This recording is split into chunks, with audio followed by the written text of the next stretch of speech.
Shalom, giving all praises, honor, and glory unto Yahweh. Bahashem Yahweh Shai, Bahashem Rakakodash, double honors unto the elders and apostles of Great Millstone that rule well in Shalom to all of the Akim, teaching his words, specifically the 144,000 elect men of the nation of Israel and the rest of the elect destined to be saved.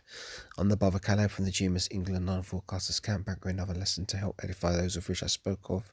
I always like to begin my lessons by saying that we are the real Hebrew Israelites, and the real Israelites, these so-called Negroes, Latinos, Hispanics, Native Americans, West Indians, West Africans predominantly.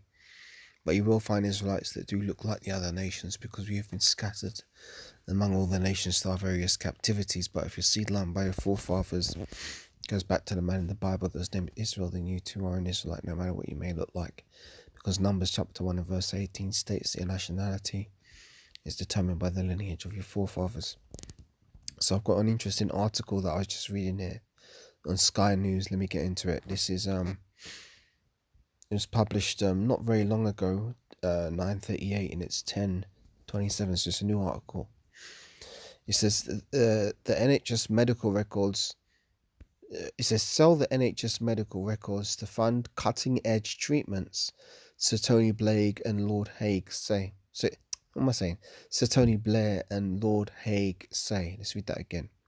Sell NHS medical records to fund cutting-edge treatments. Sir Tony Blair and Lord Hague say. Now, for those of you who don't know, Tony Blair is a very influential former Prime Minister of the UK, yeah, and he's joined hand in hand by one of his what would have been one of his political opponents back in the day, Lord William Hague. I think his name is William Hague. Now they're coming out together and singing the same song, which is let us move closer and closer towards the implementation of the MOTB. Because when they talk about cutting edge treatments, what cutting edge treatments are they talking about? They're really talking about a digitized system where everybody is microchipped. Now you've got these two supposed former political opponents, now coming out together saying the same thing. This isn't the first time I've seen these two singing from the same hymn sheet in the same news story. So it just goes to show you that the whole political system is a farce. And really these politicians and prime ministers, they're really serving the agenda of the elite banking families. But they'll give you the illusion of democracy, this party being against that party. But that's all just a circus, a sidetrack, a distraction, smoke and mirrors. So let's read it. It says the former political rivals. See, there you go. You've got Tony Blair there on the left and William Hague on the right. The former political rivals have joined forces to produce a report of recommendations to help the UK stay at the forefront, of growth in biotechnology. So biotechnology means body technology. Bio meaning body, tech meaning technology. And AI, which is artificial intelligence. So let's read that again. It says the former political rivals have joined forces to produce a report of recommendations to help the United Kingdom stay at the forefront of growth in biotechnology and artificial intelligence. A new approach is needed to provide commercial access to NHS records, they say. So basically they want everybody's records to be accessible, so that they can further forward the agenda of the chip. So that's why they're coming out and pushing this article. So let's read it. So Tony Blair and Lord Hague have issued a joint call for NHS medical records to be sold to fund the development of cutting-edge treatments. Britain's former Prime Minister and the ex-Conservative leader have produced a report of more than 40 recommendations. That's not a small number, man. So these guys are going in, man. A report of more than 40 recommendations on regulation and state support to help the United Kingdom remain at the forefront of growth in artificial intelligence and biotechnology. The National Health Service medical records would be anonymized and then sold to an independent company free of government interference, which would strictly preserve privacy while bringing massive benefits to research, public health, and patient treatment. A new approach is needed to provide commercial access to the records, the report said, adding that a national purpose to support new discoveries will be key to economic growth. Writing in the Times newspaper, Sir Tony and Lord Hague hailed the beginning of, here you go, check this, held the beginning of an extraordinary age of gene therapies, new antibiotics, and molecular factories. Nothing will be more important to British jobs. See, they're pushing towards the mark, man. They're really speaking in code here. They talk about the MOTB, because remember it says no man will be able to buy nor sell.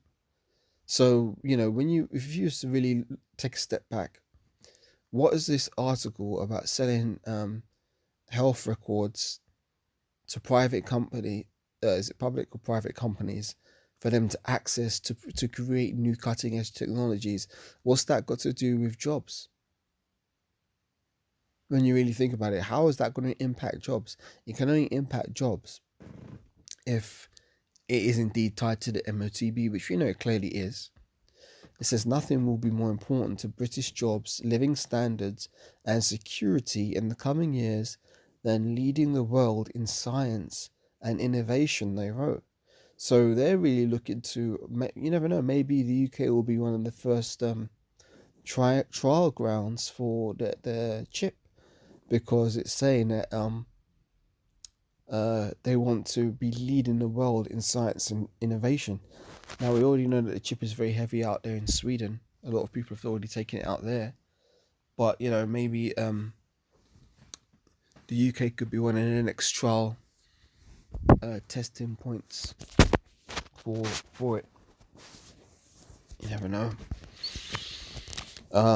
Let's read on. It says, we will have to keep moving quickly if we are to be one of the main homes of change so dramatic that they will alter forever the way we live and restructure much of the global economy.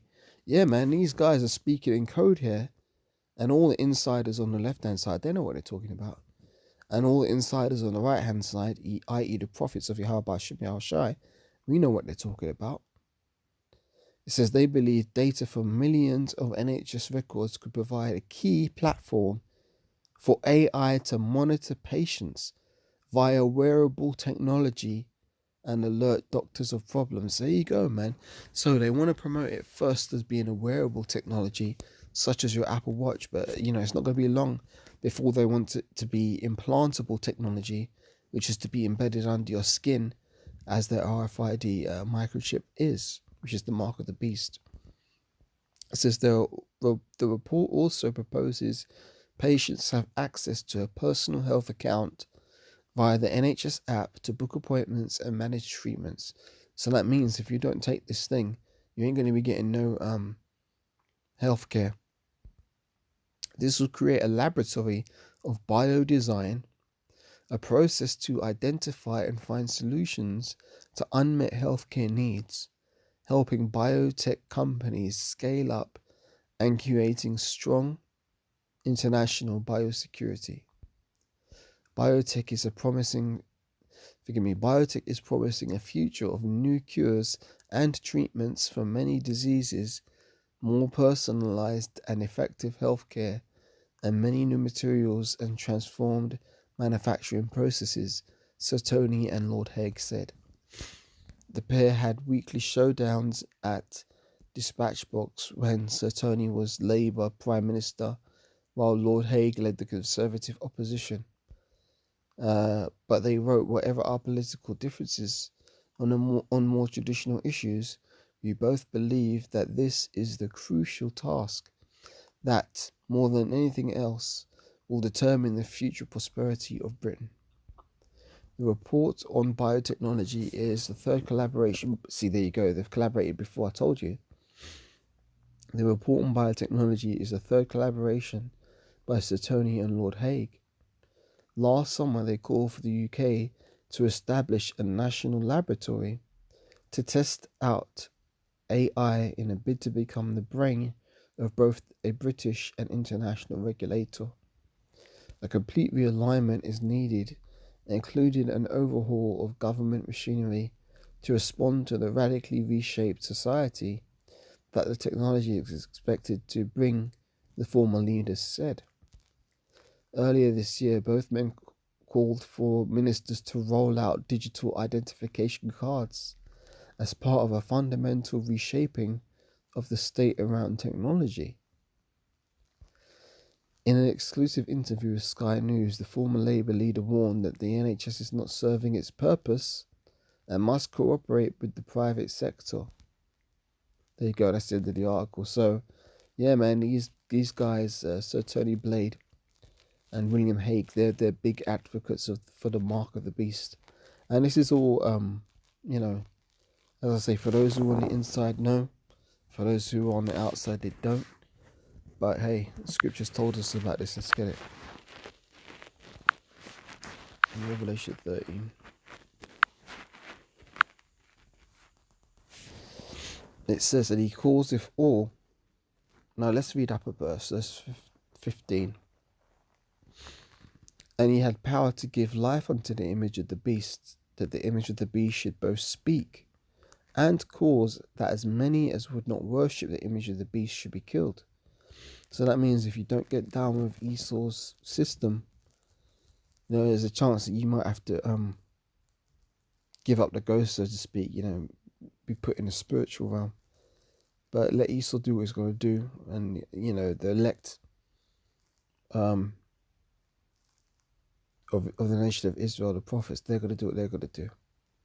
So it says, and he had power to give life unto the image of the beast, that the image of the beast should both speak, and cause that as many as would not worship the image of the beast should be killed. And he causeth all, is the point, and he causeth all, both small and great, rich and poor, free and bond, to receive a mark in their right hand or in their foreheads, and that no man might buy or sell, save he that had the mark, or the name of the beast, or the number of his name. Here is wisdom. Let him that hath understanding count the number of the beast, for it is the number of a man, and his number is 666. Forgive me. His number is 666. So yeah, man, Lord willing, this keeps continuing to progress, because the sooner these devils implement their mark, is the sooner that Yahweh Shai can send Yahweh Shai to destroy this place. Yeah, let them keep doing what they're doing. They're thinking they're winning, but they know they've got short time. That's why they're moving as if a fire has been lit under their backside, because they know they don't have long to get this shit popping. So as I said, let them do what they're going to do, and the Most High is going to do what he's going to do. And the prophets are going to continue to do what we're going to do, which is to speak against these people, the elites of the nation of Esau, which would be the Edomites. So with that, giving all praises, honor and glory once again unto Yahweh, Bahashem, Yahweh Shai, Bahashem, Rakakadash. Double honors unto the elders and apostles of Great Millstone that rule well. And shalom to the elect in the nation of Israel, the 144,000 men, and the rest of the elect destined to be saved. Shalom for now.